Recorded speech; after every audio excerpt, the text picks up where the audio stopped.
One of the most radical exercises, bring everything back to this witnessing or just to emptiness. Each time the thought come, let it perish before it proliferate. As it come up, just try and bring it back. It's a strong exercise. It's a master pointing, okay, to that which is the eternal about ourselves.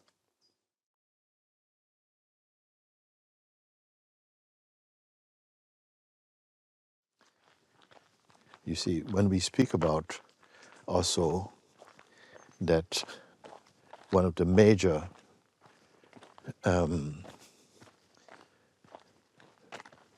exercise to transcend the dominant force of the mind, because the mind is, in the mind, what we call the mind, usually is projecting a lot of just random,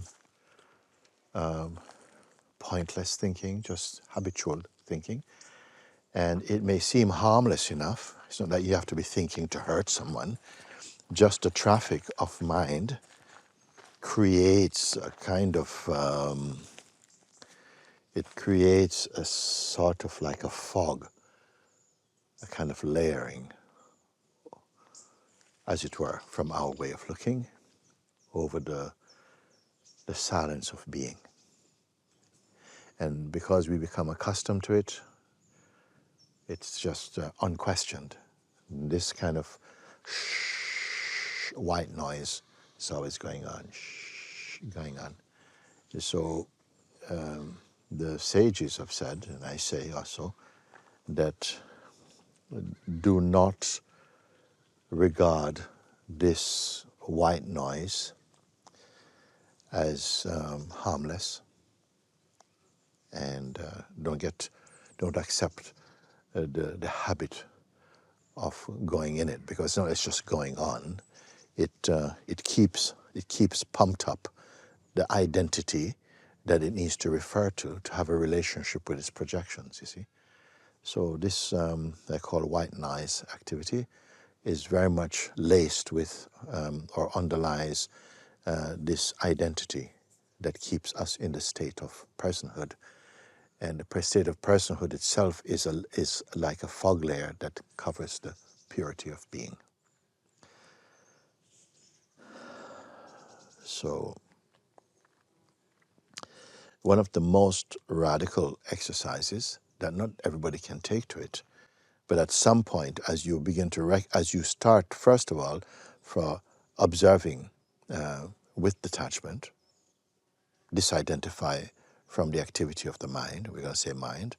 I'm not going to talk so much about outside world, but like the mind stuff, disidentify from it. But it can include also in daily life the flow of life around. That is also a form of mind activity, the outer mind, inner mind activity. As we detach from that a bit or disidentify, your awareness begin to open up. Like awareness of awareness rather than awareness of things. So the awareness itself begins to sort of widen and become more self-evident. Left unchecked, the mind noise will just keep going. It goes on even into sleep. It underlies also dreaming. So, or it permeates the dreaming state also. So what I'm saying here, a radical change, when I say radical, I mean because of its power, is in each time, this mind watching, this eye watching, as soon as it comes up, you see, just bring it back, the attention back to the weakness of it.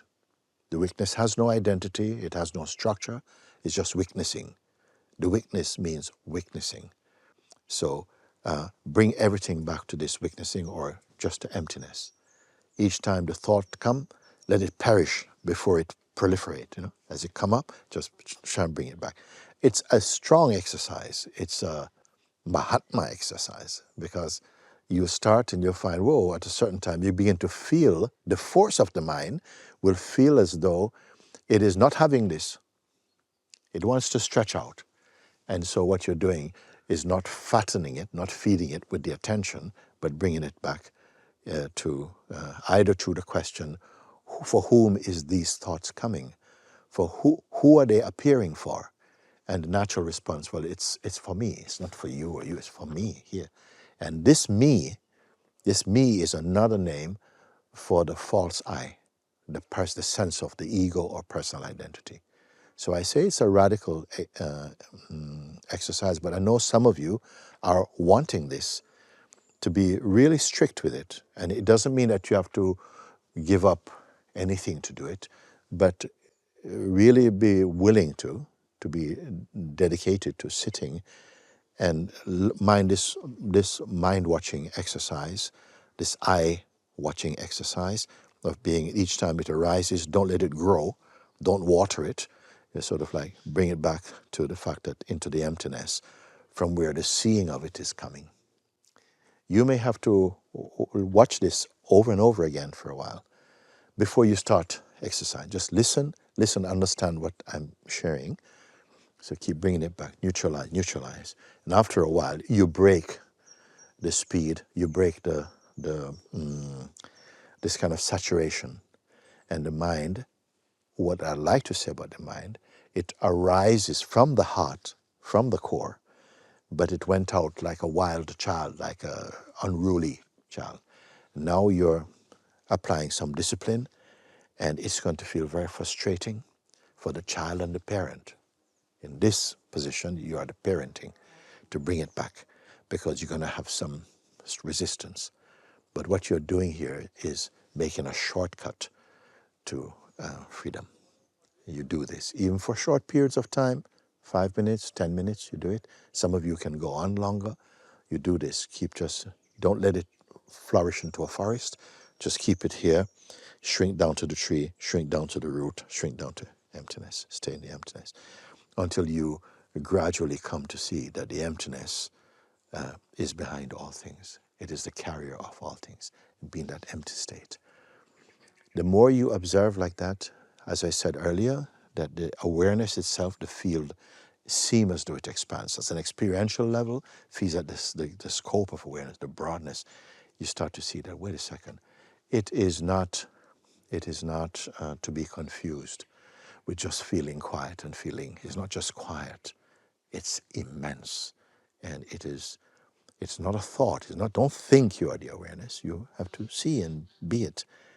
And gradually you see that somehow the world, meaning the mind activity, the haunting place of the mind, it just falls away. And what is being, everything is floating in the existence of awareness itself. This awareness itself is the energy of God, is the presence of God. You see, when you go into deep prayer, deep meditation, it's bringing you again into the present, making you conscious. It means you're leaving the world, leaving the thought field, leaving mind, and isolating yourself from that. So you're in the presence of God. This is another way also. And this is not like the presence is separate from you. This presence and awareness, they are same, they are one. So please, this is for those of you who are going to be veterans of this. You're going to be the ones who really push through. And the power is not going to be a power owned by you. Oh, look, I was victorious, I got it. You'll see that even those very enticing statements and stuff, they're also part of the traffic of the mind. I don't want to give in, and say all you're going to experience. That is not, because the mind will itself create distortions around that. Those of you who feel that you will like to follow this, I myself am with you in this. The blessing of all those who have done it is with you. The grace of the self is with you. Lord of the universe is with you. All outcome of this is the oneness of reality. And you are this reality, you see? This is not a compliment. It is simply the truth, uncovered.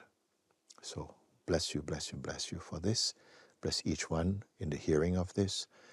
And there is no failure. Don't count anything as a failure.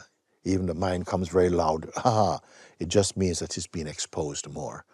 And in this radical exposure, it's throwing up all its dirty works is coming up. Now, the only one who will suffer this is the person who is who cohabits with the mind. They work together. You are not that. You are the weakness of both of that. So get used to that. This is master pointing, okay, to that which is the eternal about ourselves. God bless you. Thank you. Thank you. Bless you. Om. Jai Ramana. Jai Papaji. Jai Nisargadatta Maharaj. Jai Buddha. Jai Lord Christ. Yes. Thank you.